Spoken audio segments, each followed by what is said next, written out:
Des petits gestes qui en disent long. Un conte de Thériault. Le soleil se levait doucement sur le duplex, colorant les murs d'une lumière orangée. Dans la chambre des garçons, on entendait déjà du mouvement. Marshall, encore en pyjama, était debout dans son lit, tenant sa couverture comme un drapeau. Marc, lui, était assis dans le sien, les cheveux en bataille, frottant ses yeux encore pleins de sommeil. Poppy, la petite Gorgie, attendait déjà devant la porte, remuant la queue avec impatience. Elle savait que les garçons se réveillaient toujours avec beaucoup d'énergie et beaucoup de miettes de déjeuner. Tom ouvrit la porte doucement. Bonjour mes cocos! Marshall se jeta dans ses bras. Marc suivit un peu, moins vite, mais avec autant de tendresse. Poppy sauta autour d'eux, comme si elle voulait aussi participer au câlin. Dans la cuisine, Laura préparait des rôtis. L'odeur du pain grillé se mélangeait à celle du café chaud. Les garçons s'assirent à table. Poppy s'installa à ses pieds et la journée commença comme toutes les autres, avec des rires, des petites disputes et beaucoup d'amour. Après le déjeuner, Marshall voulut montrer quelque chose à son petit frère. Regarde, Marc, j'ai construit un garage pour mes autos. Il avait aligné des blocs colorés pour faire une entrée, un toit et même une petite rampe. Marc s'approcha émerveillé. Il posa sa petite main sur le toit et le toit s'écroula. Marshall resta figé. Marc aussi. Poppy leva la tête attentive. Pendant un instant, tout sembla suspendu. Puis Marc dit doucement: Oups! Marshall sentit une boule dans sa gorge. Il avait travaillé longtemps sur son garage, mais en voyant le visage de Marc, il comprit que son petit frère n'avait pas voulu briser quoi que ce soit. Il voulait juste toucher, participer, être avec lui. Alors Marshall inspira profondément. C'est correct, Marc. On va le refaire ensemble. Les yeux de Marc s'illuminèrent. Il se mit à applaudir et Poppy aboya joyeusement, comme si elle approuvait la décision. Les deux frères reconstruirent le garage, un bloc à la fois. Marshall montrait où poser les pièces. Marc les déposait avec soin. Parfois, il se trompait, mais Marshall l'aidait, patient, fier d'être le grand frère. Quand ils eurent terminé, le garage était encore plus beau qu'avant. On a réussi, dit Marshall. Marc hocha la tête, très sérieux. Oui, ensemble. Plus tard dans la matinée, Laura proposa de sortir un peu. La neige tombait doucement, recouvrant la rue d'un tapis blanc. Les garçons enfilèrent leurs manteaux, leurs bottes, leurs mitaines. Poppy, elle, n'avait besoin de rien. Elle adorait la neige. Dehors, Marshall et Marc commencèrent à rouler une boule pour faire un bonhomme de neige. Poppy courait autour d'eux, laissant des petites traces rondes dans la neige connarde. Marc poussa sa boule, mais elle était trop lourde. Il glissa et tomba sur les genoux. Il ne pleurait pas, mais il resta immobile, un peu surpris.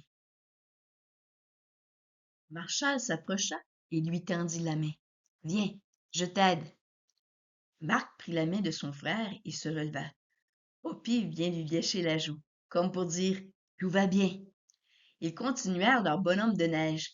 Tom ajouta une carotte pour le nez. Laura trouva deux petites pierres pour en faire des yeux. Marshall donna son foulard rouge et Marc offrit une mitaine qu'il avait trouvée dans la neige, probablement perdue par quelqu'un, mais parfaite pour leur bonhomme. Quand ils l'eurent terminé, ils reculèrent pour admirer leur œuvre. Le bonhomme semblait sourire. Il est beau, dit Marc. Oui, répondit Marshall. On l'a fait tous ensemble.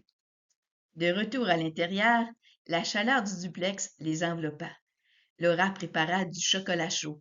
Marshall s'assit près de la fenêtre. Marc grimpa sur ses genoux et Poppy se coucha à leurs pieds. Tom arriva avec une assiette de biscuits. Marshall en prit un. Marc aussi. Poppy regardait avec ses grands yeux ronds, espérant qu'un morceau tombe. Marc croqua dans son biscuit et la moitié tomba par terre. Poppy la mangea aussitôt. Marc resta bouche ouverte. Biscuit fini. Marshall regarda son propre biscuit encore entier. Il hésita un instant, puis le tendit à son frère. Tiens, Marc, tu peux avoir le mien. Marc leva les yeux vers lui, surpris.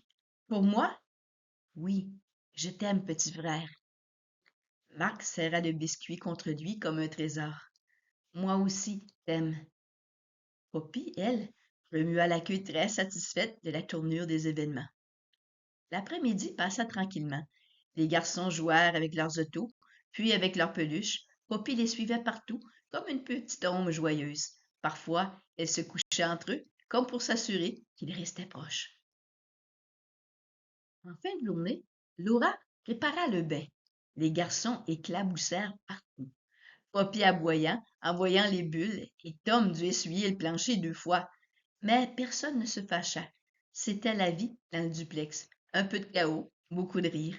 Après le bain, après les pyjamas, après l'histoire du soir, Tom éteignit la lumière. Marshall et Marc étaient blottis dans leur lit. Poppy couchait au pied de celui de Marshall. Laura s'assit entre les 2 lits. Vous savez, mes amours, aujourd'hui, j'ai vu beaucoup de belles choses. Vous vous êtes aidés, vous avez partagé, vous avez pris soin l'un de l'autre. C'est ça l'amour. Marshall sourit. C'était une belle journée. Marc murmura. Oui, belle journée. Tom ajouta. Et la Bible dit quelque chose de très beau sur l'amour. Écoutez bien. Il lit lentement avec une voix douce. Aimons-nous les uns les autres, car l'amour vient de Dieu. 1 Jean 4, verset 7.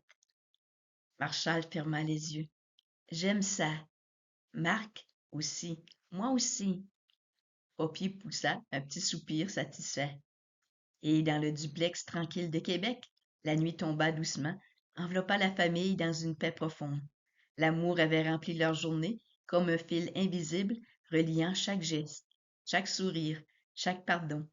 Et demain, une nouvelle journée commencerait avec encore plus d'amour à découvrir.